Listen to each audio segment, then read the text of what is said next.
안녕하세요. 닥터 프렌즈입니다. 네, 오늘도 저희 서울 아산병원 소화기내과 김도훈 교수님을 모시고 비만에 대한 이야기를 이제 좀 해보려고 해요.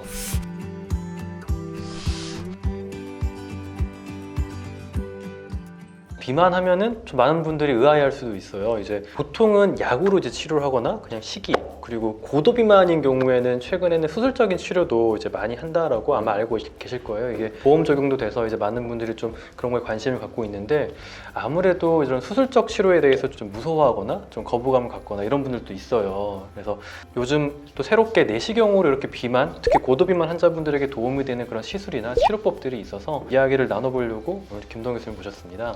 사실 이제 정신과 선생님들이 얘기하시기를 자기 몸에 대한 이미지의 왜곡이라고 얘기하잖아요. 진짜 살찐 사람도 있고 살쪄 보이는 사람도 있기 때문에 아마 어느 나라보다 그게 많지 않을까라고 생각이 들어요. 그래서 사실 처음 이걸 영상을 보시는 분들은 내시경 의사가 무슨 비만 얘기를 하지? 라고 생각해서 저도 처음에 다른 데 이제 강의를 몇 번 갈 때 얘기를 하죠. 어떻게 살을 빼나? 내시경은 금식을 하는 검사니까. 맞아요. 금식을 금식을 한 3일 시키나? 이렇게 얘기를 하는 경우도 있고, 아니면은 뭐 살 빠질 때까지 내시경을 안 빼준다든지 뭐 이런 공기를 넣어서 이게 포만감을 주던. 대장 내시경은 실제로 여러 번 하면 빠질 것 같기도 하고 계속 이거 관장해야 되니까. 그래서 오늘은 우리나라에서 아주 보편화되어 있지는 않은데, 금방 우창희 선생님 얘기하셨듯이 소개 정도로 알고 계시는 게 좋지 않을까 싶은 생각이 들었어요. 그래서 내시경 비만 치료는 원래는 미국에서 많이 성행을 했고요. 미국 사람들은 워낙 고도 비만이 많아서 문제가 되니까. 네, 그래서 이제 수술을 받기 전에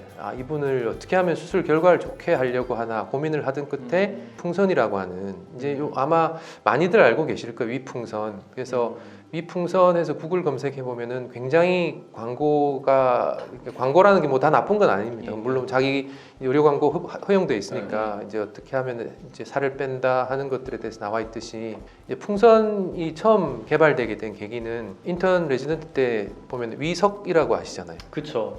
배조화라고. 네. 예, 배조화는 이제 뭔가 위에 들어가서 걔가 소화되지 않고 내려가지도 않고 자기 자리를 지키고 있으면은 위 안에서 들어온 음식물들이 소화되기 전에 걔가 눈사람의 맨 안쪽에 코어처럼 점점 이렇게 해서 결국에는 더 빠져나가지 못하게 하는 것을 위석이라고 그러거든요. 그래서 우리나라에서 위석의 가장 많은 원인은 감시.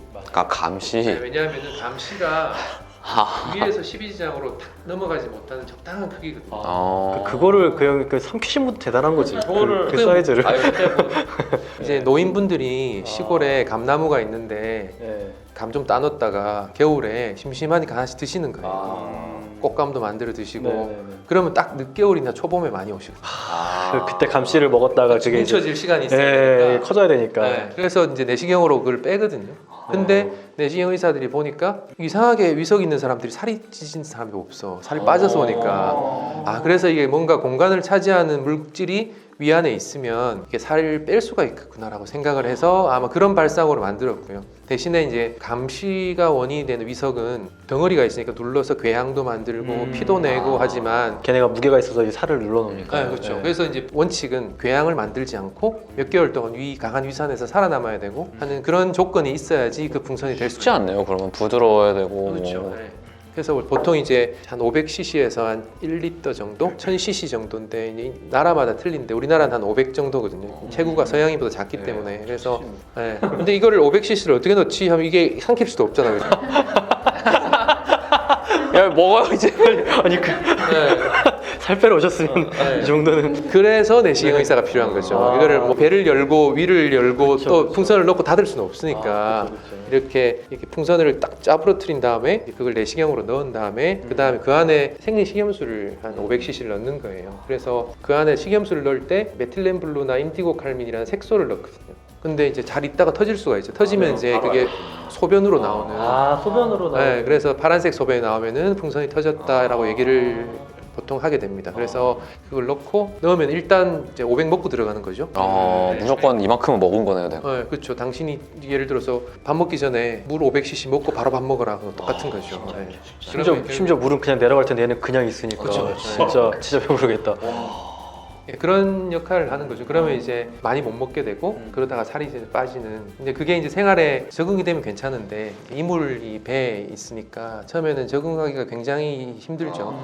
예, 약간 구역질도 나고 속도 안 좋고 더부룩하고 하지만 이제 훨씬 더 니드가 더 강하니까 환자들이 가지고 있으면서 살을 빼는 겁니다. 그래서 보통 한 6개월 정도 풍선을 넣었다가 그다음에 뺄 때도 역시 내시경으로 톡 건드리면 쪽 터지거든요. 그러면 이제 다시 빼내는 그런 역할을 하게 되는 게 위풍선이고, 요즘은 워낙 많이 보편화되어 있어서 이제 아마 벌써 저보다 훨씬 더 많이 경험을 가지고 있는 선생님들도 계실 거예요. 네. 실제로 고도비만 환자분들에게 했을 때 체중 감량이 어느 정도 혹시 되는지 보통 알려진 논문에 따르면 한 6개월에 한 20kg? 고도비만 네. 꽤 많이 빠지죠. 그러니까 사실 우리가 20kg 빠지면 거의 이제 기아 상태지만, 그러니까 진짜 비만인 분들이 그쵸. 20kg한테는 정말로 소중한 몸무게가 될 수 있는 거죠. 그래서 하지만 위라는 게 또 적응을 굉장히 잘하거든요. 제가 가장 많이 접하는 위 환자분들 중에 한 분이 위 절제 수술을 한 분인데, 제일 많이 궁금해하시는 얘기가 약간 다른 데로 가긴 했는데, 위를 절반 정도 절제를 했거나 다 절제를 했거나 내 위가 갑자기 없어졌다라고 생각을 하지만, 사람의 위 몸이라는 게 한 6개월에서 1년 정도 적응을 하면은 깜짝같이 다시 돌아오기 때문에, 마찬가지로 위 풍선을 넣어서 한 20kg 빠져도 위는 갑자기 내가 왜 이러고 있지 생각하는 거예요. 내가 이렇게 잘 먹던, 예, 그렇죠. 그래서 6개월이 대부분 마지노선이고요. 그다음에 이분이 살을 더 빼야 되는 상황이 된다 그러면 한번 뺐다가 다시 6개월을 넣어서 최장 한 1년 정도까지 풍선을 유치를 할 수 있는 거죠. 근데 이제 이런 시술들이 아까 말한 풍선도 다양한 종류가 있다고 했는데요. 이런 안정성이 되게 중요할 것 같은데, 미국 뭐 식약청이라든지 이런 거에서 안정성 허가를 받은 그런 제품들도 혹시 있는지. 미국 식약처에서 안전성 받은 제품 딱 두 가지 제품이 있고요. 그 두 회사에서 계속 나오는 거고, 나머지는 안전성의 문제 때문에 아직 이제 유럽에서는 허가를 받고 미국에서는 허락을 못 받고 그러고 있습니다. 우리나라는 이제 미국에서 허가를 받은 그런 제품들만 사용을 하고 있다고 제가 알고 있습니다.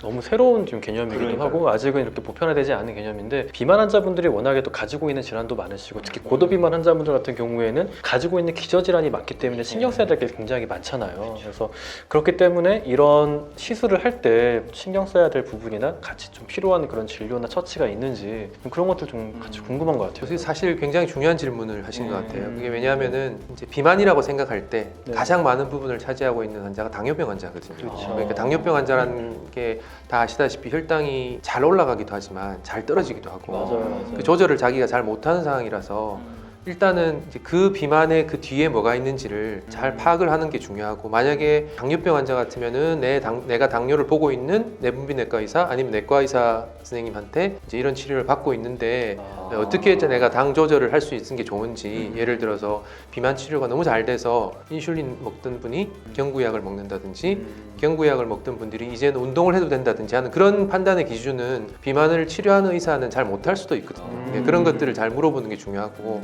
그 다음에 수술적인 치료를 받아야 되는 분인데 자꾸 풍선만을 고집하는 것은 옳지 않다고 생각하기 때문에, 이 환자의 끝은 풍선이 아니고 수술일 경우이기 때문에 풍선은 거쳐가는 단계일 수도 있다라고 생각을 하는 게 좋고요. 확실히 비만은 다학제 진료가 그렇죠. 그 다음에 이제 심리적으로 문제 있는 사람도 있잖아요. 그러니까 뭔가를 보면 자꾸 먹어야 되겠다는 생각을 하고 있는 사람은 풍선을 넣어도 계속 먹을 수 있거든요. 풍선을 넣지 말아야 될 가장 중요한 금기증 중에 하나는 알코올 중독자, 그 다음에 정신적으로 자기가 자기 마음을 조절할 수 없는 그런 분들은 넣어도 자기 생활 패턴 그대로 하기 때문에 결국 거꾸로 생각하면 나는 계속 먹어야 된다 생각하면 풍선인데 계속 먹는 거예요. 그러면 이제 위가 어떻게 될지는 굉장히 위험해질 수 있거든요. 불편하고 계속 이게 더 오히려 안 좋을 수도 있겠네요. 그래서 풍선은 비만을 치료하는데 몸무게를 빼는데 조력자일 뿐이지, 과연 이제 이 비만의 중심이 어디에서 왔는가를 잘 생각해서 그걸 먼저 항상 생각하는 그런 마음이 제일 중요할 것 같아요. 그러니까 비만 치료를 할 때 고려할 게 굉장히 많네요. 네, 그렇죠. 그냥 뭐 체중이 몇 킬로 빼야 된다, 뭐 정상 체중 이게 아니라 말씀하신 대로 되게 다양한 걸 또 고려를 해봐요. 내시경으로만 생각해서도 이게 아까 요만하다 그랬잖아요.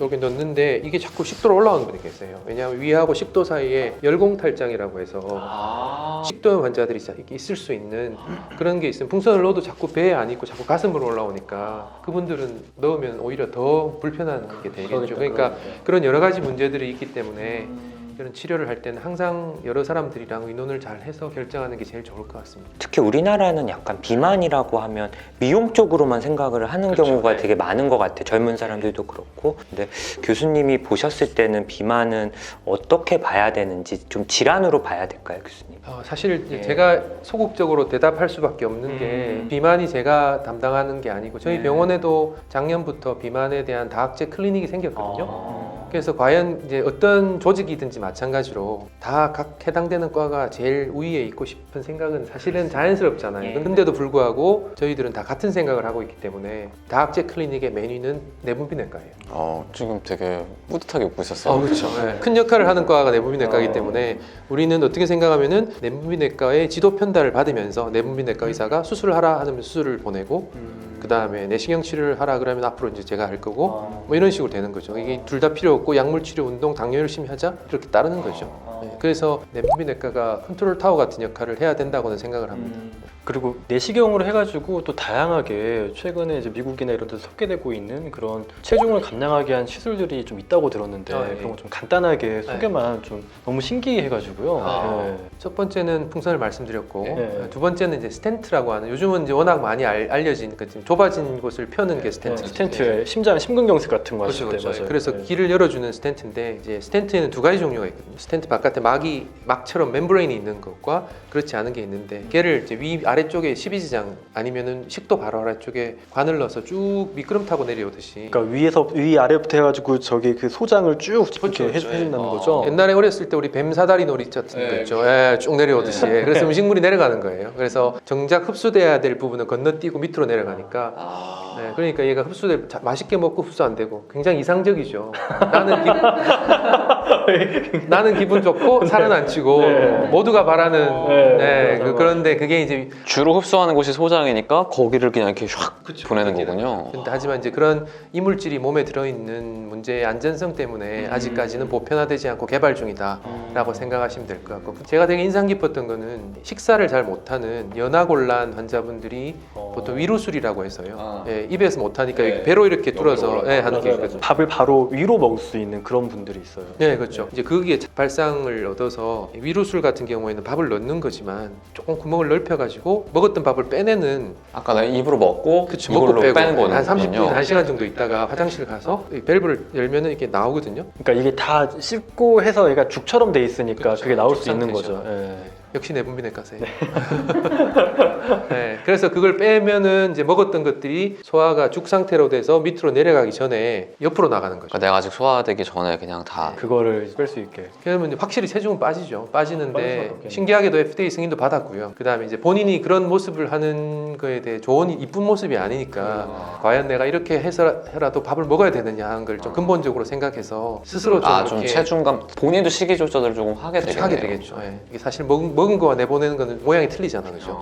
그러니까 우리가 경험 있죠, 그죠? 3차 가서 이렇게 먹다가 나중에 이렇게 나오면은 먹은 거하고 나오는 게 틀리니까 나 다시는 술 안 먹는다 이렇게 얘기를 하듯이 아무리 예쁜 케이크나 마카롱을 먹어도 이렇게 하면 이렇게 그럼 심리적인 효과도 좀 그렇죠. 있겠네요. 사람들이 참 이렇게 다들 똑똑하신 것 같아요. 이렇게 다 생각해서 하는 거 보니까 어쨌든 또 비만에 많이 관심이 있으실 텐데 또 김도훈 교수님을 모시고 한번 또 비만 치료에 대해서 봤는데 또 교수님 보고 또 하시고 싶은 말씀. 계속 말씀드린 내용은 내시경 의사도 소화기내과 의사도 비만의 치료에 한 몫을 담당하는구나.